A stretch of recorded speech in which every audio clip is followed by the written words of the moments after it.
श्री बड़मा परम पूज्य पास श्री बड़दा परम पूज्य पास श्री आचार्य देव चरण मोर कोटि कोटि प्रणाम। आज ये उत्सव आसर सत्संग परिचालक उपस्थित ऋतिक तथा कर्मी मंडली गुरु भाई माने माँ माने आई अंचल भाई और माँ माने जय गुरु। बहुत ही अप्रत्याशित भाव एठारे मोर उपस्थिति मोर जड़े सहकर्मी थे सी पीजीआई चंडीगढ़ रे प्लास्टिक सर्जरी डिपार्टमेंट प्रोफेसर से थे पूज्यपाद आचार्य को प्रश्न कले कहले कि बेले बेले आम प्रोफेशन एमती जे बेले बेले आम चाहिए भी विशेष किसी काम करूना से गोटे एग्जाम्पल प्रश्न कर आचार्य देव को जे जमी संध्या समय प्रार्थना करने पड़े सकाल समय प्रार्थना करने पड़े किंतु आज सर्जन सकाल प्रार्थना प्राय हुए संध्या प्रार्थना जो सर्जरी यदि 6 घंटा 7 घंटा ऑपरेशन हुए ताले बेले बेले प्रार्थना मिस हो जाए ताले हमको कौन करने को हम। पूज्यपाद आचार्य देव तो गोटे कथा कहते से कहते जदि तुम मन इष्ट पाखे निष्ठ हो लगिकी थाए ताले ठीक प्रार्थना समय एमती किसी घटना घटव तुम्हें केते सर्जरी थे तुमको ठाकुर कथा मन पड़ो से ही समय ठाकुर मन मन डाक तुम ऑपरेशन कर आज घटना भी से भाई मो इच्छा थिला ये गंजाम जिला जिते सब ऐतिह्य संपन्न जगह अच्छी यही सब जगह को मोर छुआ मान को लेकिन इंट्रोड्यूस करी प्रति जन को लेकिन बुले से भाव में भावी ये विधानशिला मंदिर अच्छी जो मंदिर जो मंदिर गोटे विशेषत्व अच्छी जो काठर मंदिर से तैयारी तो आज हठात मन है जे आम से जगह को जीवा हठात बाबा बिजनेस भाई को फोन कले जे मंदिर केतबेले खोला होची केतबेले बंद होची से कहला कि आपण प्रोग्राम कैंसिल कर दयाकोरी आसतु आज ये उत्सव अच्छी।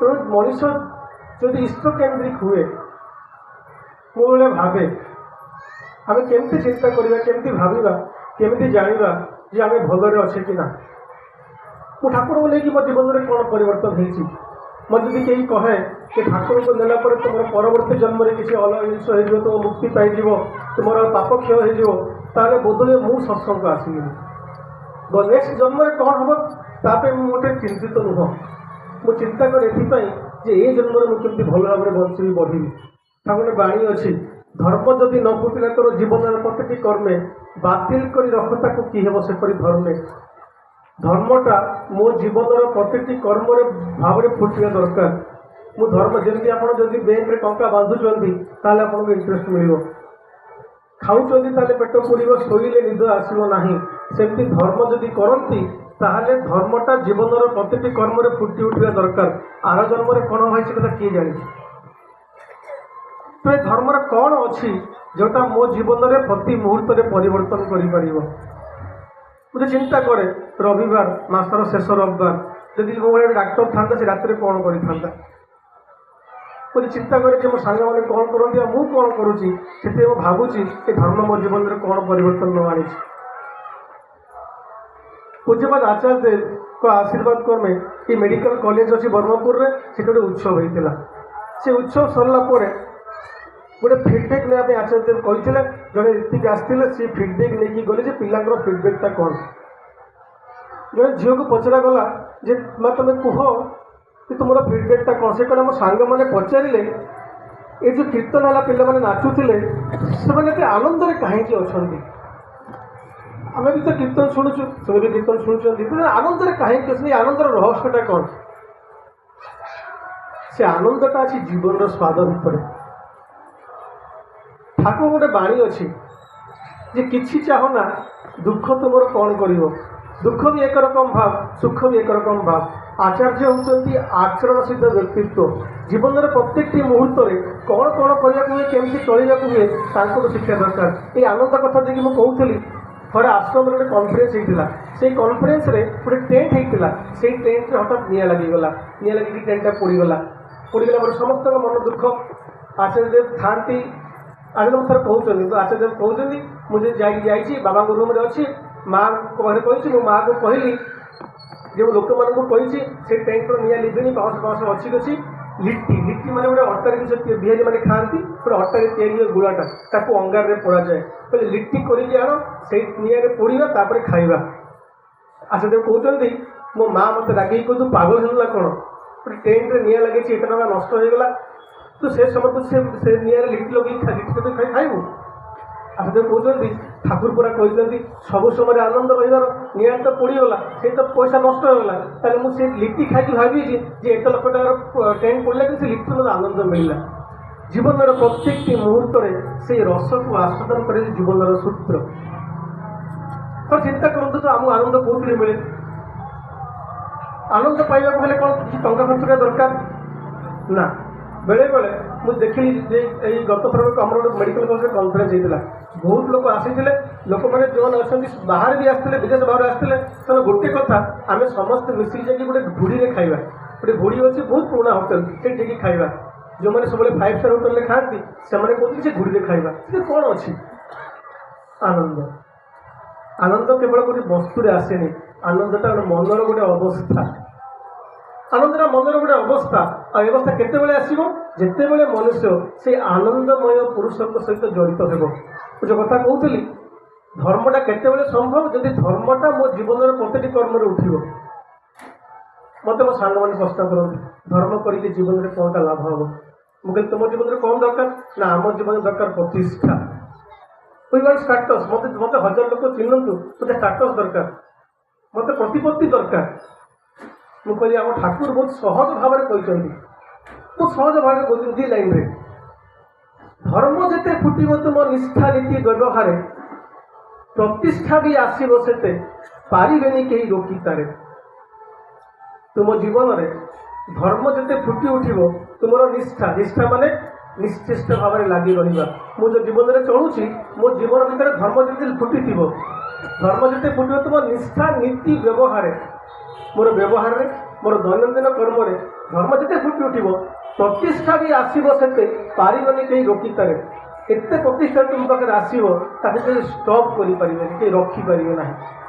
ताले धर्मटा कौन मंदिर को जाकि पूजा अर्चना करवा मुंडिया मारे कौन धर्म ता हूँ पूजा। धर्म और पूजा 2टा अलग अलग जिनस ठाकुर कथा हूँ जे सेवा अलग शुश्रूषा अलग सेमती धर्म अलग पूजा अलग मुझे मंदिर में मुंडिया मारिया पादुक ग्रहण कर पूजा क्या धर्म नुह।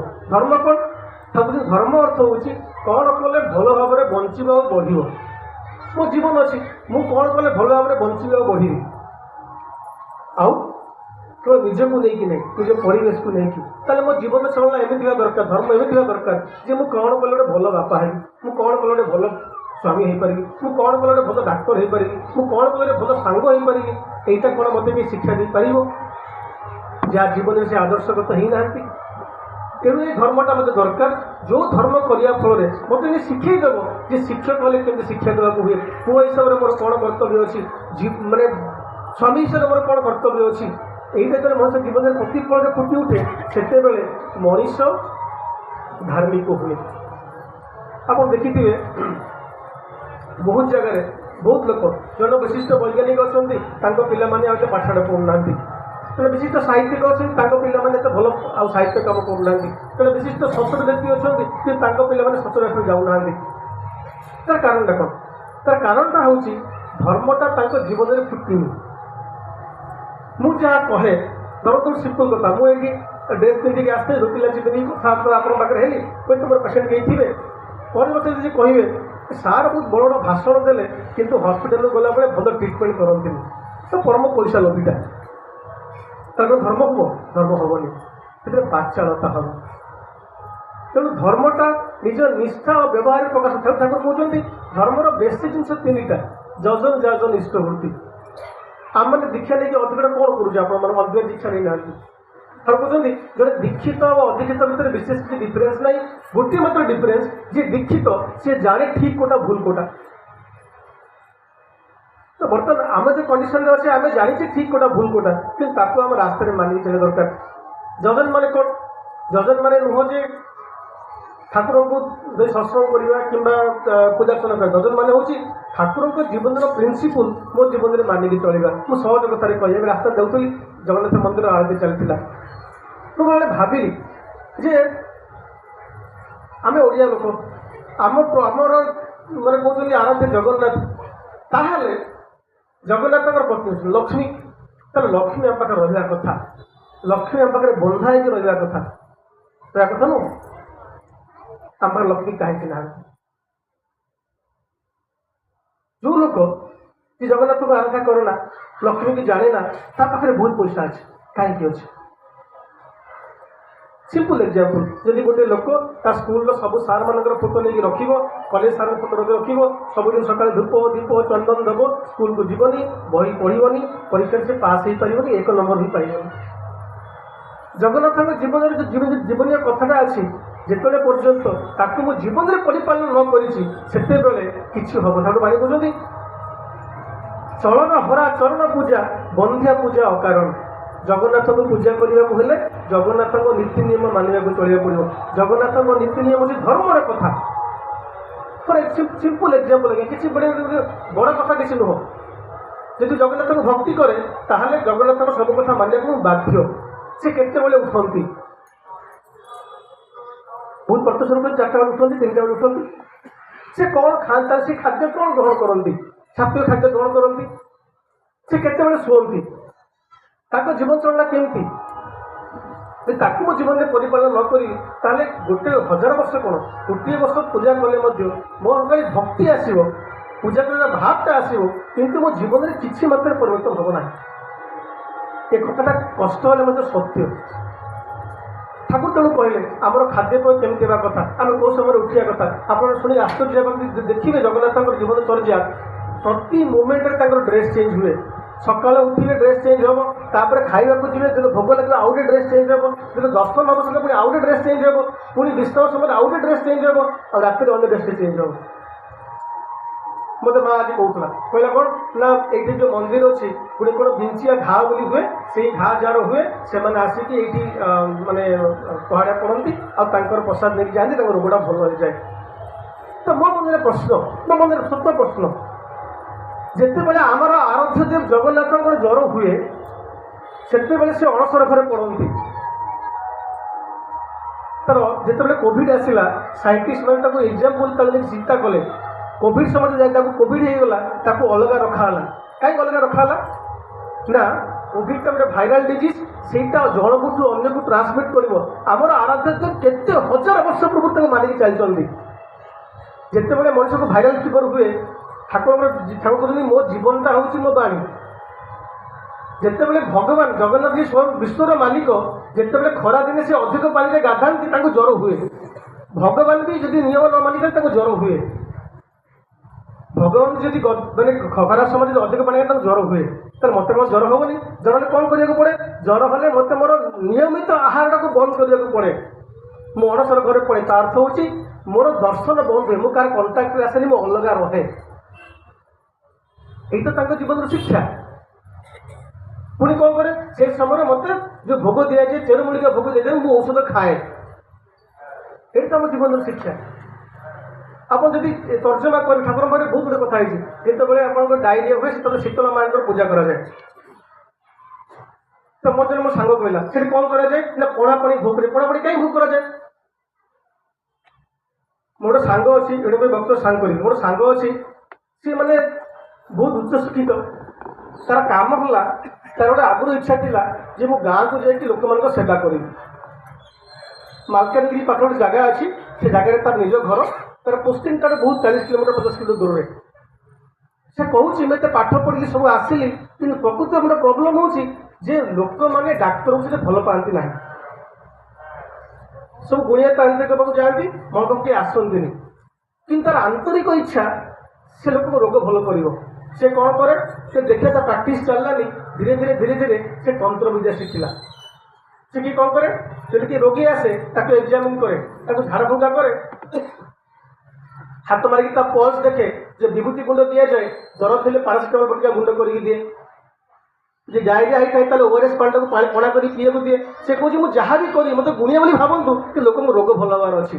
ଯେତେବେଳେ ଲୋକ କଥା ଶୁଣିଲେନି ସେତେବେଳେ ଶୀତଳ ମାଙ୍କ ପୂଜା ଷ୍ଟାର୍ଟ କରାଗଲା। ଦେଖିବେ ଆପଣଙ୍କର ଶୀତଳ ମାଙ୍କର କ'ଣ ପୂଜା କରାଯାଏ? ପଣା ପାଣି ଦିଆଯାଏ। କାହିଁ ପଣା ପାଣି ଦିଆଯାଏ? ଡାଇରିଆ ହେଲେ ଆପଣ ଯଦି ଲୁଣ ଆଉ ଚିନି ମିଶେଇକି ପିଇବେ ତାହେଲେ ଡାଇରିଆ ରୋଗଟା ଭଲ ହେବ। ତାଙ୍କ ଫଟୋରେ ଦେଖିବେ ଶୀତଳ ମା ଗୋଟେ ଛାଞ୍ଚୁଣି ଧରିଛନ୍ତି, ତାର ତ କ'ଣ ବାଡ଼େଇବା ପାଇଁ ନା। ଡାଇରିଆ କାହିଁକି ହୁଏ? ସଫାସୁତୁରା ନହେଲେ ଡାଇରିଆ ହୁଏ, ତେଣୁ ଛାଞ୍ଚୁଣିଟା ଦିଆଯାଇଛି ତାଙ୍କୁ। ଏଇ ତ ଆକ୍ଷରିକ କଥା, ଏଇ ତ ଆମ ଜୀବନର କଥା। କିନ୍ତୁ ଆମ ଆଖିଟା କେତେବେଳେ ଖୋଲିଲା? ଯେତେବେଳେ ଆମେ ଠାକୁରଙ୍କୁ ଜୀବନରେ ଗ୍ରହଣ କଲୁ। ଗୋଟେ କଥା ଅଛି, when your brain doesn't know, your eyes cannot see। ଆଜି ମୁଁ ଆସିଲା ବେଳେ ଚେରମାଳିଆ ଛକରୁ ମକା ଖାଇଲି। ମକା ଖାଇଲା ସମୟ ଦେଖିଲି ଗୋଟେ ଲୋକର ନାକରେ ଗୋଟେ ଜିନିଷ ଝୁଲୁଛି। ମୁଁ ହଠାତ୍ ଭାବିଲି ଏ ଲୋକ ଆଜି ନହେଲେ କାଲି ନହେଲେ 10 ଦିନ କି ମାସେ ପରେ ମୋ ପାଖକୁ ନିଶ୍ଚୟ ଆସିବ। କାହିଁକି ଆସିବ? ତାର ନାକର ମାଂସ ଝୁଲୁଛି, କେତେଦିନ ପରେ ତାର ବ୍ଲିଡ଼ିଂ ଆରମ୍ଭ ହବ। ଆଉ ସିଏ ଆସିବନି। ସେ ଯେଉଁ ପୋଖରୀରେ ଗାଧଉଛି, ସେ ପୋଖରୀରେ ବହୁତ ଲୋକ ଗାଧଉଛନ୍ତି, ସେ ଗାଁରେ ଆଉ 5 ଲୋକ ସେ ଲୋକଙ୍କର ସେ ରୋଗ ହେଇଥିବ। ତାକୁ ତ 100 ଲୋକ ଦେଖୁଛନ୍ତି, କେହି ଜାଣିପାରିଲେନି, ମୁଁ କେମିତି ଜାଣିଲି? ଯେତେବେଳେ ତୁମ ବ୍ରେନ୍ ଜାଣୁନି, ତୁମ ଆଖି ଦେଖିପାରେ ନା। ବାପା ମା ଆମକୁ ଜୀବନ୍ତ ଦେବତା, ତ ଆମେ ଜାଣିନି ତାହେଲେ ହଉଛି କେମିତି? କାରଣ ଯେତେବେଳେ ଆମେ ଦେଖୁ ଆଚାର୍ଯ୍ୟ ଦେବଙ୍କୁ, ସେ ବାବା ମାଙ୍କର କେମିତି ସେବା କରନ୍ତି, ଯେତେବେଳେ ଆମେ ଦେଖୁ ଠାକୁରଙ୍କୁ, ସେ ମାଆଙ୍କୁ କେମିତି ଭଲ ପାଆନ୍ତି, ସେଇ ଆଚରଣ ଦେଖିକି ଆମେ ଶିକ୍ଷକ ପାଉ। ତେଣୁ ଜୀବନରେ ଜୀବନ୍ତ ଗୁରୁଙ୍କ ଆବଶ୍ୟକତା ଅଛି। ଠାକୁର କେବେ ଗୁରୁ ତ୍ୟାଗ କଥା କହିନାହାନ୍ତି। ଠାକୁର କହୁଛନ୍ତି ପୁରୁଷୋତ୍ତମ ଆସନ୍ତି ଯେତେବେଳେ ସବୁ ଗୁରୁଙ୍କର ସାର୍ଥକତା, ତାଙ୍କୁ ଧରିଲେ ହୁଏ ନା କେବେ ଗୁରୁ ତ୍ୟାଗର ଧନ୍ୟ କଥା। ଆପଣ ଭାବନ୍ତୁନି ମୁଁ କାହାକୁ କ୍ରିଟିସାଇଜ କରିକି କହିଲି, ଜୀବନର କଥା ଆଜ୍ଞା। ଠାକୁର ବାଣୀ ଅଛି, ଅନ୍ୟର ଇଷ୍ଟ ନିନ୍ଦା କରି ହେଲୁ ଇଷ୍ଟ ନିଷ୍ଠ, ନିଜର ଗୋଡ଼ ଭାଙ୍ଗିଲୁ ନିଜେ ବୁଝିଲୁ ନିଆରେ ପାପିଷ୍ଠ। ଆପଣଙ୍କ ଆଖି ଖୋଲନ୍ତୁ। ଠାକୁର କହୁଛନ୍ତି ବ୍ରତ ନିୟମ ପୂଜା କିଛି ତ୍ୟାଗ କରିବା କଥା ନୁହଁ। କାହିଁକି କରାଯାଏ? ପ୍ରଶ୍ନ କରନ୍ତୁ, କାହିଁକି କରାଯାଏ? କଲେ କ'ଣ ହୁଏ? କଲେ କ'ଣ ଫଳ ମିଳେ? ଏ ଯେଉଁ କଥା କହୁଥିଲି ନା, ଯେ ବାପା ଧର୍ମିକ ଥିଲେ ପିଲାମାନେ ଧର୍ମ କରୁନାହାନ୍ତି, ବାପା ଧର୍ମିକ ଥିଲେ ପିଲାଙ୍କ ପ୍ରତିଷ୍ଠା ଆସୁନି, ତାର ଅର୍ଥ ହେଉଛି ଏ ଜୀବନର ପ୍ରିନ୍ସିପୁଲ ଯେଉଁଟା, ତାକୁ ଆମେ ମାନିକି ଚଳିବେ। ଆଉ ଠାକୁର ଆସିଛନ୍ତି ଏ କଥା କହିବା ପାଇଁ, ଆମକୁ ଜୀବନଟା କେମିତି ଚଳିବାକୁ ହବ ତାକୁ ଶିଖେଇ ଦେବା ପାଇଁ। ଆଚାର୍ଯ୍ୟ ଦେବ ଅଛନ୍ତି ଜୀବନ୍ତ ବେଦୀ, ସିଏ ଆମକୁ ଶିଖେଇ ଦେଉଛନ୍ତି ହାତ ଧରିକି ଯେ କ'ଣ କ'ଣ କରିବାକୁ ହୁଏ, କ'ଣ କ'ଣ ନ କରିବାକୁ ହୁଏ। ଯେଉଁମାନେ ଠାକୁରଙ୍କୁ ଜୀବନରେ ଗ୍ରହଣ କରିଛନ୍ତି, ଏଇ ଯେଉଁ ମଜାଟା ପାଉଛନ୍ତି, ତାକୁ ବୁଝିବାକୁ ଚେଷ୍ଟା କରନ୍ତୁ। ଠାକୁରଙ୍କୁ ଜୀବନରେ ଗ୍ରହଣ କରିବା, ଏତେ ମର୍ମର କଥା ବୁଝିବା ଆଜ୍ଞା, ଏହା ଦେବ ଦୁର୍ଲଭ। ବୋଧହୁଏ କୋଉ ଜନ୍ମରେ ଆମର କ'ଣ ପୁଣ୍ୟ ଫଳ ଥିଲା, ଆମେ ଠାକୁରଙ୍କୁ ପାଇଛେ, ବହୁତ ସହଜରେ ପାଇଛେ ବୋଲି ତାକୁ ବୁଝି ଯାଉଛେ। କିଛି ଲୋକ ଅଛନ୍ତି ଠାକୁରଙ୍କୁ ଜୀବନରେ ଗ୍ରହଣ କରିଛନ୍ତି ଆଉ ତାଙ୍କୁ ମାନିକି ଚାଲି ପାରୁନାହାନ୍ତି। ସେମାନେ ଠାକୁରଙ୍କର କଥାଟାକୁ ବୁଝି ପାରୁନାହାନ୍ତି। ତାକୁ ବୁଝିବାକୁ ଚେଷ୍ଟା କରନ୍ତୁ। ଆଉ ଯେଉଁ ଠାକୁର ଜୀବନରେ ଗ୍ରହଣ କରିନାହାନ୍ତି, ଥରେ ଆସନ୍ତୁ, ଏଇ ଆନନ୍ଦକୁ ଉପଲବ୍ଧି କରନ୍ତୁ, ଦେଖିବେ ଜୀବନଟା କେତେ ମଧୁମୟ। ପରିଶେଷରେ ଆପଣମାନଙ୍କ ସମସ୍ତଙ୍କ ସର୍ବିତ ମଙ୍ଗଳ କାମନା ରହିଲି। ଜୟ ଗୁରୁ।